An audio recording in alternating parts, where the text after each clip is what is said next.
માનવ હાડકાનો પણ નશો હોઈ શકે। આ વાત કલ્પનાની બહાર છે, પરંતુ સાચી છે। પશ્ચિમ આફ્રિકાના દેશના સિયેરા લિયોનમાં નશાખોરો માનવ હાડકામાંથી તૈયાર કરેલી દવા માટે કબરો ખોદી રહ્યા છે।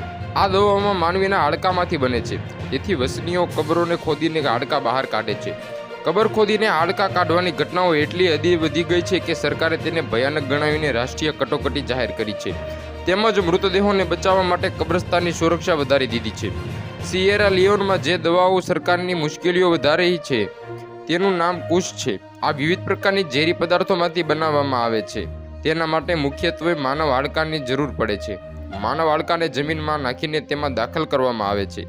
આવી સ્થિતિમાં નશાખોરો માનવ હાડકાની શોધમાં કબરો ખોદી રહ્યા છે। આને ધ્યાનમાં રાખીને સિયેરા લિયોનની રાજધાની ફ્રીટાઉનમાં પોલીસ અધિકારીઓની કબરોમાંથી હાડપિંજરને બહાર કાઢવામાં ન આવે તે માટે કબ્રસ્તાનની સુરક્ષા વધારવામાં આવી રહી છે। સિયેરા લિયોનમાં કુશ નામની આ નશાકારક દવાનો ઉપયોગ બહુ જૂનો નથી। લગભગ 6 વર્ષ પહેલાં દેશમાં આવી દવાઓનો ઉપયોગ પ્રકારમાં આવ્યો હતો। આ પછી તેનો ઉપયોગ ખૂબ જ ઝડપથી વધ્યો છે। આ દવા લેવાથી વ્યક્તિમાં ગંભીર નશો અને હિપ્નોટિઝમનું કારણ બને છે। તેની અસર કેટલાક કલાકો સુધી રહે છે। હાલ માટે આટલું જ। મળશું નવી અપડેટ સાથે। જો તમને અમારા વિડીયો પસંદ આવ્યા હોય તો વિડીયોને લાઇક કરી દો, ચેનલને સબસ્ક્રાઇબ કરી દો, બાજુમાં આપેલ બેલ આઇકનને દબાવી દો, જેથી આવા જ સમાચારની અપડેટ આપણને મળતી રહે।